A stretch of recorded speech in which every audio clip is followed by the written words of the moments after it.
Hornby R3813, under the name of Hornby Visitor Centre in the Southeastern livery, is Hornby's latest Class 395 Javelin train offering. Previous Javelin offerings from Hornby haven't always been up to par, so how does this one fare out? Let's find out.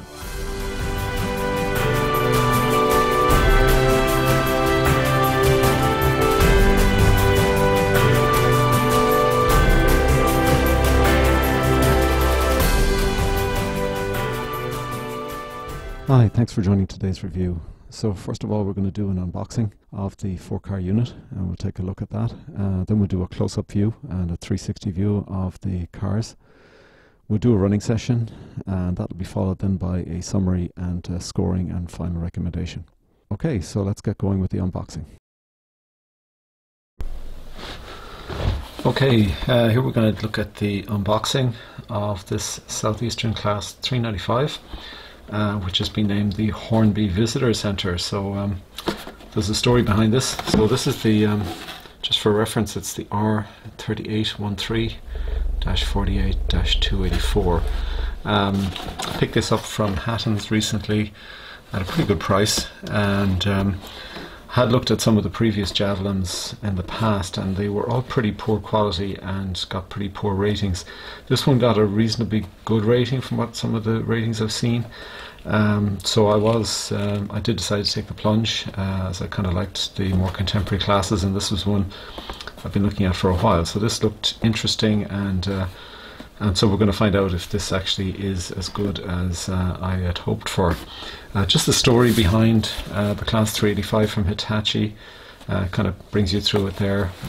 They've been on the rails for just over 10 years now in operating mode.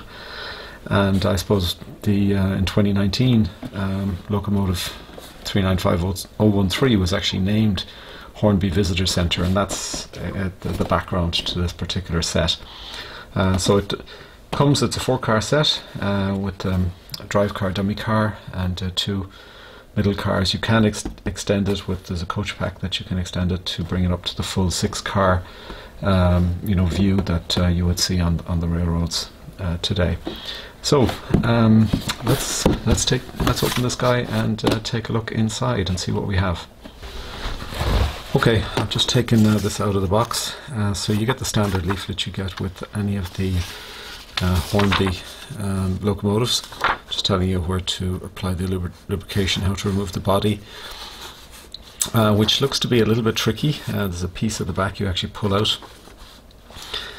And it is DCC ready, 8-pin DCC ready, in both the power car and the dummy car. So I will be adding DCC to this because I do want to control it under DCC, and I want to be able to control the lighting function. So so I'll be adding this before the running session. So that's that. So let's take a look at the set itself. So it comes in, again, I suppose this nice cardboard box, which our packaging here, that instead of the styrofoam, which I suppose is a bit more eco-friendly, so it looks to be biodegradable, and it's got a little recycling mark on the side there, so very good from Hornby, well done. They come in these very nice sleeves again. Hornby seem to be doing this of late, and so you've got the 4 cars here, so we'll just take one of these guys out. So it is well packaged. This is the power car. You can feel the extra weight in it, and it's got an extra kind of sleeve over here, protection, I suppose, for the detailing around the centre of the body and the roof. So I suppose let's take a look from front to back, and we will go through this in more detail afterwards. This is not a railroad, this is a full Hornby standard pack. And I think you can kind of see that straight away with things like the separate wipers. It's got lighting front and back, of course. It's got probably that extra level of detail that you might expect from a full Hornby class locomotive. You can see the fan effects there, which is kind of nice. They're kind of called out. And this is a separate molded piece that's actually fitted on the roof here. It's not just a painted on piece. You can see it there, it's actually a separate piece, and you've got all the electrical work kind of running along the side into the back here, and you've got the pantograph there, and all the various electrical pieces to go with that. I suppose the only comment I'd make about the pantograph detail is that the plastic looks a bit plasticky. It looks a little bit cheap and plasticky. It's thin and it looks quite delicate as well. So that's not great. Looking at the other sides of this, what we might do is just maybe take this guy out and we'll take a closer look. So it's good to see this level of protection being applied so that these guys can get to you in all their glory without scratches and marks or damage. So that looks a bit better than what I've seen for the normal Javelins. I think that we've seen before. It's got a better look to it, a lot of detail there around the doors, safety label, the switches. It's a nice level of detail. We will look at this magnified in a short while, just after the unboxing, so we can take we'll do a 360-degree look at it. But this looks pretty nice detail. There's tinted windows, of course, you can see the seating inside. This is this piece at the back that you need to remove if you're going to remove the body. So you pull that out and then you can flip up the body to actually add the DCC. So this is the motor in here. So there's one bogie that's driving it, and that's this guy. And now this is supposed to be a 5-pole motor, so we'll see how that performs later on. You got the front bogie there, and the Javelin lettering and the Hornby Visitor Centre. You can see it made out there. It's a nice level of detail overall, and I think and again, considering the price of this particular model, this is up to what I probably would have expected. So far so good. And there's your connector at the back, and some detail around the door as well, some very detailed writing, safety stickers, etc. around the door area.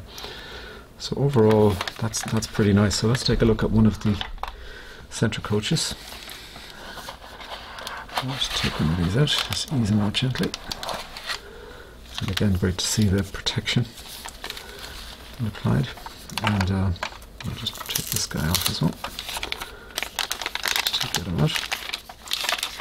And very light. This is much lighter than the. This is just a standard coach weight compared to the locomotive. Particularly light. The roof detail again. You've got these added parts, which is nice. The ducting is actually moulded. It's part of the moulding of the roof. So I suppose that's what it is. You've still got these separate end pieces here, which is kind of interesting. Yeah, on both sides, as you had on the original locomotive. The same sort of detailing around the doors, tinted windows. You can see just about seeing through those. I can see the seating inside, and all in all, quite nice. The bogies are fine, and there's just moulded detail around the bottom there.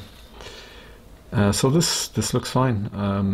I don't have a problem with it. I think for considering the price of this particular unit, it was closer. Price is closer to that of a railroad model than a full Hornby. So I think it's just the same here. So what we'll do is we'll just take a look at the rear car, the dummy car. I'll take this guy out, and again he's a lot lighter, as you would probably expect. This extra bit of protection on the front, for whatever reason, they seem to have added it. It goes under the bogie there for protection. That's fine, I'm not going to complain about that. And again, I think the same level of overall detail here. Quite light, obviously, not this being the dummy car. And handrails are moulded, actually, just painted. But again, a nice level of detail overall. The same sort of roof detail as the power car, with this added plastic pieces there, and the same sort of detail around the pantograph. And again, the ducting here is actually separate piece part that's fitted, so that's nice. But again, you've got this kind of what I would describe as cheap plastic around the pantograph there, which is just lets it down a little bit, but I think we'll live with that for now. So it's it's a good level, it's a decent enough level of detail. I wouldn't say it's perfect in terms of you know, that you can get, you know, some of the more expensive Bachmann DMUs etc. would have a lot more detail, but this is still, I think it's sufficient for this car at this price. I think it's okay, and it'll be interesting now to see the running performance of this. We will do some more close-ups in just the next section. We'll do a detailed 360 view of this, just to get another look, and then we'll go on to do the running session after I fitted the DCC. But so far so good. It does look a nice pack. These look significantly better than the other Javelin packs that I would have seen before. So I think for me this is certainly the best I've seen of this class of locomotive from Hornby. So looking forward to the next section of the review. Okay, let's move on to that. Now for a bit of a closer look, we're just going to do a pan across the main power car here. Take a look at the detail. You can see the lettering there, the name of the locomotive, the numbering, some of the details around the door, and the kind of roof detail. You get a view of that as well. And again, some more detail around the door there. The pantograph, as I kind of mentioned earlier, the kind of plastic. It looks pretty okay here on the side-on view. And then the underbody detail, and some nice yellow detail called out in the underbody there, and the bogie detail. Next we're going to take a look at one of the centre cars, and again the same level of detail again around the doors and the underbody, the side lettering. You can see the different pieces on the roof. There's 3 separate pieces fitted on the roof of the actual centre cars. Again some nice detailing around the door, nice detail line around the top of the body, and the bogies looking pretty good as well. So overall not a bad level of detail. And so we'll go on and we'll take a look at a 360 view now, and give us another better feel for what these cars look like. So here we are, we're taking a look at the 2 power cars initially, so you get a kind of a full view of them top and bottom. And again, visually these actually look quite fine. I think the level of detail is good. I think it's better than some of the earlier versions of this particular car. The nice separately fitted white wipers there, the large windows on the front. Now I noticed a little bit of a gap between those and the main body, so there's a little bit there. But overall, very presentable looking cars, and I think I certainly for the price range, I think these are more than presentable. And again, you see a lot of the safety stickers, etc., on the back there, and the actual glass panels on the doors. So that's quite interesting. So I think overall, quite pleased with this particular model from a visual perspective. Again, looking at the coaches here as well. You know, there really is nothing wrong with these. There is an additional 2 coach pack as well, which you can add. So I'm showing the 2 middle coaches you get with the standard pack, and you can purchase another additional 2 coaches to bring this up to a 6-car unit. And again, these are quite presentable, and I think in keeping with the overall quality of the overall set. Okay, so hopefully that gave a feel for what this looks like visually. Next thing we're going to go to is the running session. Okay, see you on that in a couple of seconds. Okay, this is one of my favorite parts of any review, which is actually getting this thing out on the tracks. I have installed DCC decoders in both the power and the W cars, so this is running under DCC now. I have run this under DC on the test track, and performance under DC is very good. I certainly don't have any criticisms about it. Under DCC, a couple of issues, and I'll get to them as we go through this running session. You can see there the bright headlight, and you'll see it in some of the other shots. So this does have directional lighting, so there's 2 directional lights, 2 reverse lights. You can see them at the back there, they're in red.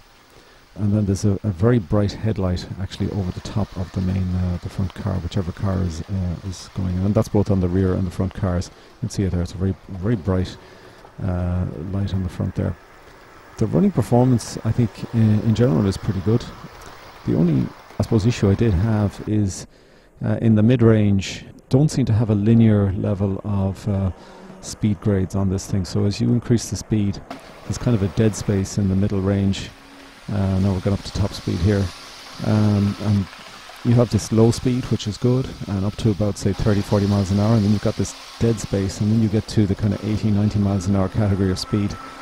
And I tweaked enough the DCC controller quite a bit to try to improve that, and I just could not get despite all the different settings on DCC, and I've worked with these controllers before, I could not get a good linear range for the different speed grades, which is a little bit of a pity. But as you can see here, at the higher speeds, she performs really well. The motor's making a little bit of a noise. She's been running for about an hour, so that probably would go if you were running over a longer period. And so there we go. That was a pretty fast running session, and here you can see her slowing down now to come to a halt. I do have a full running session, so I'll have a link to that in the description. So please check that out if you're interested in it. And now we're just bringing it to a close, and you can see the good stopping speed there. So that was the running session, pretty good. Okay, now we're going to look at a summary for the Hornby R3813. So this is a class 395 train pack of the Javelin EMU, and it's under the name Hornby Visitor Centre in the Southeastern livery. It's a 4-car train pack, and it can be added to the R3999, which is a 2-car coach pack, which brings this up to a full 6-car train. It's fitted with a 5-pole skew-round motor, and it's 8-pin DCC ready, and the DCC is in both the drive and the dummy cars, so you can control the lighting, which is good. And those extra features, so that is the directional lighting and the very bright headlights, which are in the direction of travel. The unbox weight is 253 grams for the driving car. Now that is pretty light in fairness for any sort of powered car, so that doesn't drive a lot of confidence in terms of the pulling power, so that is a little bit of a weak point there. Dummy car is 162 grams, which is about pretty standard for a dummy car. I suppose the most attractive thing here really is the retail selling price. The recommended retail price is $159.99, and you will see this typically discounted by about 10%. You'll see it for around £144 sterling, and that's as of April 2020. So how does it appear from a scoring perspective? So I'm giving it a 3.5 star in terms of running performance, and this kind of splits out between effectively 3 stars for DCC because of that linearity issue in terms of the DCC running, and 4 stars for DC running, because the DC running is good, and it's as good as you'd expect for a locomotive in this kind of category. Appearance and detail, 4 star. I think that's pretty good overall. I've seen some of the older Javelins which did look really plasticky and cheap. This one is up at the same level, I'd say, as the best of any of the Javelins that have come out. So 4 star, it's a very good presentable score, and this does look like a pretty good presentable train, as you'll see hopefully during the running session, as you saw. The extra is really around the lighting, which is pretty good. There's no complaints there. And the value, price value of this particular set, I think is particularly good. At that 140, 150 pound range, it is cheaper than, say, the Alstom Pendolino, which would come in at over £200, which is a better train, in fairness. It would have better running performance, I would say, and possibly better on the visual side. But this is, I think, fits a very nice niche. Below that, it's a very presentable train, and in terms of value, I can't fault it. At 5 stars, it is well worth looking at, and overall I give it a 4-star rating. And so the final kind of summary is that I would recommend it. It is a good DC runner. A couple of issues on DCC, but I think people can probably live with those, particularly if you're going to run it at the top speed all the time. It's got a good overall appearance. You can get to a 6-car train pack for a very reasonable price. And as I say, it isn't perfect, but at this price range, I think it is very good value for money. And when you compare it to one of my most recent reviews, which was for the railroad Class 43 Intercity 125 pack, which was the dummy and power car, which comes in at around 120 RRP. This is better than that in every department, and obviously has 2 centre coaches as well. So I think this is actually much better value than that Class 43 railroad, Class 43 that I reviewed a short while back. So check that out if you're interested in it, but this I think is actually better value. It's better in all departments. So in summary, I think this is a good value pack, well worth looking at, a very nice present for Christmas or for somebody's birthday perhaps. Certainly something worth looking at. It fits a particular pricing niche, but it is good. It hits the mark from a performance and visual perspective, I think, for that sort of price range, and hence it's worth a look. So have you owned one of these in the past, and how would you compare it to this particular model? And if you are an owner of this particular model, how do you think it fares? I would be interested in your feedback in the comments below. As I mentioned before, there is a full running session, a 7-minute without any commentary, which is worth a look. It's because one of the better running sessions, I think, particularly if you like a little bit of speed. Again, just want to say thank you for joining today, and hopefully you got something out of this review, and hopefully we'll see you on the next one. In the meantime, happy modeling.